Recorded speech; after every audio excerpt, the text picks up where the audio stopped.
હરની airport પાસે આવેલા જીઓ બીપીના પેટ્રોલ પંપ પર ઈવી પંપનું લોકાર્પણ કરવામાં આવ્યું હતું. હરની એરપોર્ટ પાસે ઈવી પંપનું લોકાર્પણ કરવામાં આવ્યું હતું, જેમાં રિલાયન્સના સીઈઓ હરીશ મહેતા, ડભોઈના ધારાસભ્ય શૈલેષ મહેતા, મીના મહેતા અને મહેતા પરિવાર અધિકારી ઉપસ્થિત રહ્યા હતા.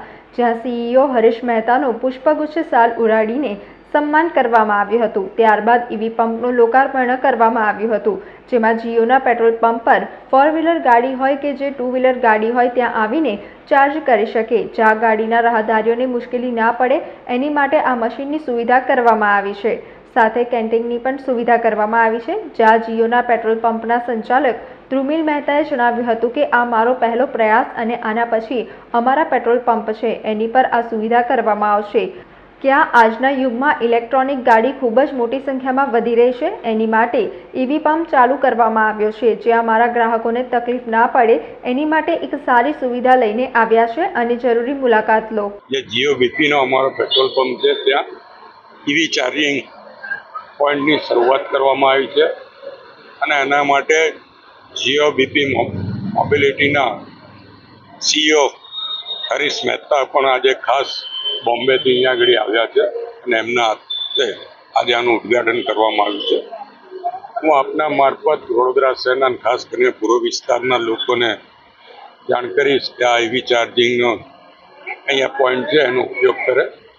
ફાસ્ટ ચાર્જિંગ છે અને 35 થી 40 મિનિટમાં ડ્રાય થઈ ગયેલી બેટરીઓ ચાર્જ કરી શકે એવું એનું ટેકનિકલી છે. તો આ એક વધુ સુવિધા રિલાયન્સ દ્વારા જીઓ બીપીના પેટ્રોલ પંપો પર શરૂ કરવામાં આવી છે. આજથી એનો લાભ લે અને લોકોને આ સુવિધાથી વિસ્તારના લોકોને લાભ થાય, કારણ કે આજકાલ સ્કૂટરો પણ ઇલેક્ટ્રિક સ્કૂટરો અને ઇલેક્ટ્રિક ગાડીઓ વધતી જાય છે, ત્યારે લોકોને રસ્તામાં ઊભા ના રહેવું પડે એના માટેની આ વ્યવસ્થા છે. સાથે વાઇલ્ડબીન કાફેની પણ અહીંયા વ્યવસ્થા છે, એટલે જ્યારે ચાર્જિંગ કરાવતા હોય ત્યારે કોફીને એનો પણ સ્વાદ અહીંયા માણી શકશે. એટલે ફરીવાર રિલાયન્સના હું આભાર માનું છું કે આ સુવિધા લોકો માટે ઊભી કરી છે. આજે Jio BP petrol pump airport road જે 2022માં અમે ચાલુ કરેલો અને જેનો રિસ્પોન્સ વડોદરાનો ગ્રોથ પેટ્રોલ પંપ્સના ગ્રોથમાં સૌથી હાઈએસ્ટ છે. એ પેટ્રોલ પંપ પર આજે એક નવીન સોપાન અમે રજૂ કરી રહ્યા છે, ઈવી ચાર્જિંગ. ઈવી ચાર્જિંગ એ તમે બધા પણ જોઈ રહ્યા છો એમ વધારે ને વધારે EV vehicles, electric vehicles, 2 wheelers, 4 wheelers આપણને રસ્તામાં પણ દેખાય છે, પણ એમને ચાર્જિંગનું ઇન્ફ્રાસ્ટ્રક્ચર એટલું સ્ટ્રોંગ સિટીમાં નહોતું.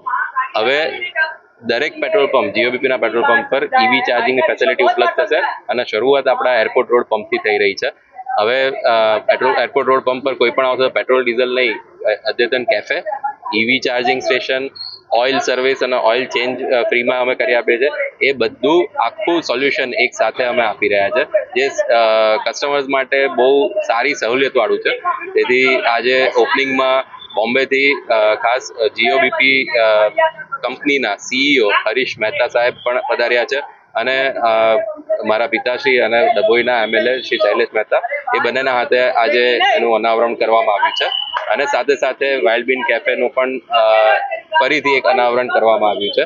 અને તે બદલ જે પણ અમારે આમંત્રણને માન આપીને પધાર્યા તે બધાને થેન્ક યુ. અને આપના માધ્યમ થકી વડોદરાની દરેક કસ્ટમરને અમે એક વખત જરૂરથી આવા કેફે અને ઈવી ચાર્જિંગ સ્ટેશનની મુલાકાત લેવા જરૂરથી આમંત્રણ. સમાચારોના સતત અપડેટ મેળવવા માટે લોકમત ન્યૂઝને યુટ્યુબ ઉપર સબસ્ક્રાઇબ કરો, બેલ આઇકોન દબાવો અને અમારી સાથે જોડાયેલ રહો ફેસબુક, ઇન્સ્ટાગ્રામ અને ટ્વિટર ઉપર.